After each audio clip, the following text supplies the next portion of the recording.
Kroger Tenderay Beef. No other beef so fresh can be so tender. Presents Hearts in Harmony, transcribed. K is for Kroger. C is for cut. B is for beef. KCB means Kroger cut beef. And Kroger cut beef means more meat for your money. Remember that fact, ladies. Remember that Kroger cut beef gives you more meat, less waste. And for this reason, before the meat is weighed and priced, the Kroger method of cutting beef removes excess bone, excess waste, and stringy ends. Yes, that's before the meat is weighed and priced. And listen, you get the top U.S. government grades of beef. Yes, sirree. It's tender, juicy, rich red, and marbled with just the right amount of flavory fat. So you get better value in top-grade beef. Let's take a Kroger cut chuck roast as an example. Before the roast is weighed and priced, the Kroger method of cutting beef removes excess waste and stringy meat. You're bound to get a better value because you get more solid meat, only a minimum of bone. No matter which you prefer, steak or roast, you receive more meat, less waste in Kroger cut beef. But make that discovery for yourself. Visit your neighborhood Kroger store and get Kroger cut beef. It gives you more meat for your money. And now, Hearts in Harmony. A man who is loved and lost has a chance to show the stuff of which he's really made. For a good lover can be a poor loser. Johnny Keith has undoubtedly lost lovely Penny Gibbs to wealthy Barry Carlton. But there are no doubts as to Johnny's ability to lose gracefully. This evening, he's at the Gibbs home talking to Jed Billings about his dream house. Cost is mounting every day, Jed. I wonder if we aren't setting up more than we can build. The dimes and dollars are adding up, eh, Johnny? Mm-hmm. It's practically multiplying every time we make a change in the plans. Well, you'd be surprised at the cost of the blueprints alone. Nothing surprises me when I venture into something new, Johnny. But we can't let the cost of this thing go too high. The house has to sell for a moderate price, or we're defeating our own purpose. Well, maybe we're trying to make the house too good, Jed. Can't build a house that's too good, Johnny. Maybe our cost is slipping out of line because we're using materials we shouldn't use, or using the right materials in the wrong place. Let me see that specification sheet again. Oh, yeah. Well, here it is. You mean this one, don't you? Yeah, this is the one. Yeah. Well, I don't see anything here we can do without. And I guess you've cut everything right down to the bone, haven't you? Haven't you? Huh? You have, haven't you? Yeah. Yeah, what? You don't know what I'm talking about. Sure I do, Jed. Cost. I was talking about cutting everything right down to the bone, and you weren't listening. No, Jed, I'm afraid I wasn't. I'm sorry. What's on your mind, son? Nothing. Here, take this specification sheet. Put it back in your briefcase. Oh, Jed, I'm sorry. Don't apologize, son. I know building plans and purchase sheets aren't the only things on your mind these days. Well, they occupied most of my thinking, Jed. Most isn't all.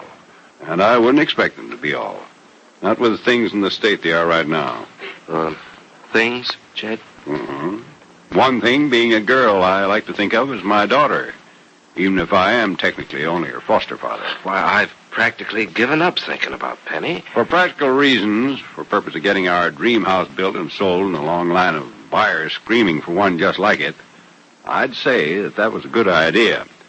But for your own personal satisfaction and in your own interest, seems to me you have to give considerable thought to the pros and cons of letting Penny get away from you for good. Well, there's no pros and cons about it, Jed. Why, in spite of the fact that I've done several things to make her miserable, my first thought is and always has been for Penny's happiness. You still love her, don't you, boy? Well, I think that's pretty evident. But if Penny's going to be happy with Barry, well, I want her to be happy, that's all. And you're satisfied that she'll find her happiness with Barry, eh? Well, why shouldn't I think so? Penny's grown up enough to know her own mind. She knows what she wants. She's made her choice freely. Yeah, but, son, people sometimes do things of their own free will that are not good for them. Yeah, I'm aware of that. I won't say I think Penny's infallible. She makes mistakes, sure, the same as the rest of us. But I somehow feel that Penny has thought out this whole matter of Barry to a point where the possibility of error is practically nil. Yeah, but you admit a possibility of error, however small, eh? Well, sure. Everything's a gamble, Jed. Everything we do has the element of chance in it. Every step we take is a step into the unknown. Every plan we make is subject to the whims of fortune that may turn it into success or failure. You're taking a fatalistic attitude toward things in general, Johnny. Do you think that's smart? It's comforting to feel that there's nothing you can do about the things that happen to you, Jed. In the vernacular of the generation just growing up, I'd say you're a licked potato. Or is it a sad sack? I don't know. I don't understand that language at all. I think you're in the category of a sad sack, or maybe it's a goon. Anyway, in anybody's language, you're taking this lying down, son. That isn't like you. Well, I'm just keeping my place, Jed. As far as Penny's concerned, I'm just someone in the background now. If that's where Penny wants me, that's where I'm going to stay. In other words, you're just silently giving approval of Barry, eh? Well, is it for me to approve or disapprove of him? I don't think so. Barry's a nice guy. Well, he's better than a nice guy. He's not the type of person I understand very well, but the little I do understand about him... Oh, it's Penny. I think most everybody's out, Penny, except Nora. She's in the basement. Oh, I see. Well, we're really here to see you, Jed. Come on in, Barry. Okay. Barry. No, sit still, son. No, Jed, I think I'd... Jed, I think Barry wants to talk to you about... Oh. Hello, John. I didn't know you were here. Well, I was now, just... Don't leave, Johnny. Now, sit down, all of you. You look as if you're all waiting for a parade to go by. Oh, you're looking very well, Johnny. I feel fine. Say, maybe we interrupted something important, Oh, Penny. Jed, I'm sorry if we did. I can tell by Johnny's briefcase you were talking about the new house. Yes, we were, child. Yeah, we were, but I think we've made enough progress for one evening, Jed. It's getting late. Look, it's not late at all. I mean, we can wait until you're through. Oh, of course we can. Barry just wanted to talk to you Johnny about... and I have found out our little dream house is going to be a pretty high-priced job. You think a fairly high-priced house will sell in volume, Barry? Well, I don't know, Mr. Billings. It all depends on what you get for your money. Tell us about the house, Johnny. Well, it's not easy to Please, describe. you've added some new things to it, I bet. Well, a few, but... Look, I really think I'd better go. Oh, Johnny, look, please don't. Not on our account. After all, we were the ones who interrupted. No, you didn't interrupt. You didn't interrupt a thing. Jed and I were all through. I guess, I have to be at work early in the morning. Yes, that's right. We want to rush through those changes and get a new set of prints. Oh, then you have made changes. Please let us hear about them. Well, they really don't stand up under just telling, Penny. Yes, you have to see him to appreciate him, I Yeah. guess. That's right. Barry has the right idea. Well, good night. I'll go to the door with you, Johnny. Oh, that isn't necessary, Penny. No, really, please. I I'd like think to... Johnny knows the way out, Penny. He's used it often enough. Good night, Johnny. Yeah, good night, Jed. Good night, Barry. Now, Johnny, say maybe we can have lunch together next time I'm downtown. Well, I usually grab a sandwich in my office, but you might give me a ring some morning. Say about 11. Fine, I'll do that. Swell. Good night, Penny. Good night, Johnny. Don't you two keep Jed up too late. He has some heavy figure work to do for me in the morning. Good night. Good night. So Good long. night, Johnny. Poor guy. Awfully sorry we barged in on him like Oh, this. Jed, I had no idea that he was here. Oh, there's nothing to be upset about, child. Sit down, Barry. Sit down. Yes, thank you, sir. I'm just sick about Johnny. He seemed so embarrassed. There was no reason for him to be. I felt so darn helpless to do anything about it. I just didn't know what to say to him. Yeah, neither did I. I felt like a thief or something just as unwelcome. I think you're both just a little too sensitive about the whole thing. Johnny and I were through. He was about to leave anyhow. Jed Billings, that's not true. Johnny didn't even get up from his chair until he realized Barry was coming in with Now, me. Penny, you know very well that Johnny Keith is one of those few remaining males who stands up when a woman enters the room. Well, I suppose maybe he did stand up for me, but... Oh, Jed, there was a hurt look on his face when he saw Barry. Yes, I noticed that, too. I felt about as low as the underside of this rug. But if he did feel badly, it was my fault, Barry. I should have been able to do something or say something to put Johnny at his ease. I just don't understand it. We've been good friends for years, Johnny and I. I don't know why suddenly he should... Oh, I suppose I do know. Penny, if you'd like me to leave, No, I Barry, can... don't be silly. It was one of those unfortunate things. Look, let's not talk about it anymore. Talk about the weather is much less dangerous ground, isn't it, child? Jed, tell me something. Was there any way I could have avoided Johnny's embarrassment? No, I don't think there was. After all, it's not easy for an almost son-in-law to be talking to a girl's father when she walks in with his son-in-law-to-be. Yes, I know how I would have felt in his place. Worse than I felt in my place. Well, son, if you felt sorry for Johnny, rest assured that he felt sorry for you. The awkwardness of the situation was felt by everyone. Even I squirmed enough in this wheelchair to break the axle on the wheel. But doing a post-mortem on the situation isn't going to help it any, or make any of us feel any better. You two are going to be married, I hope. Well, we hope to be, Mr. Billings. Hope to be?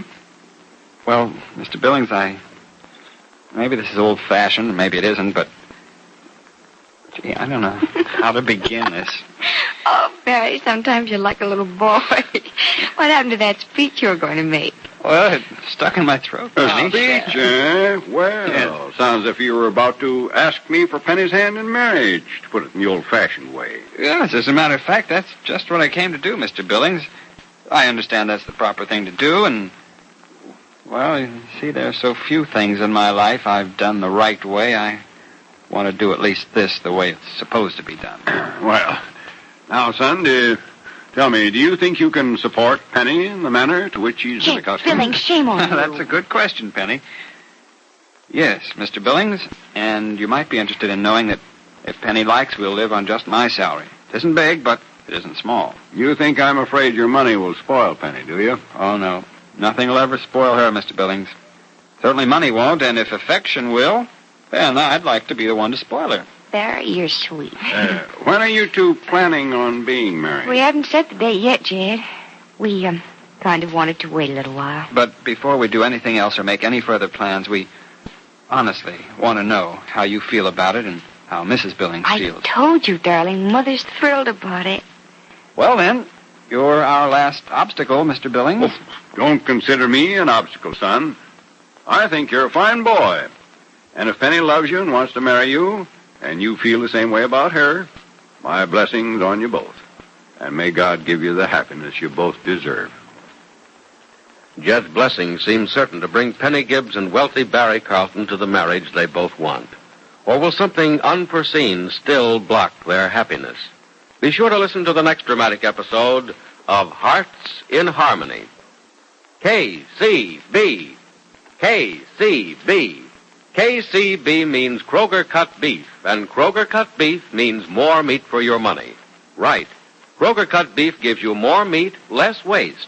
Because before the meat is weighed and priced, the Kroger method of cutting beef removes excess bone, excess waste, and stringy ends. Take a Kroger Cut round steak or roast, for example. The Kroger method of cutting beef removes excess waste and stringy meat before the steak or roast is weighed and priced. You get a minimum of bone, and you get top U.S. government grades of beef.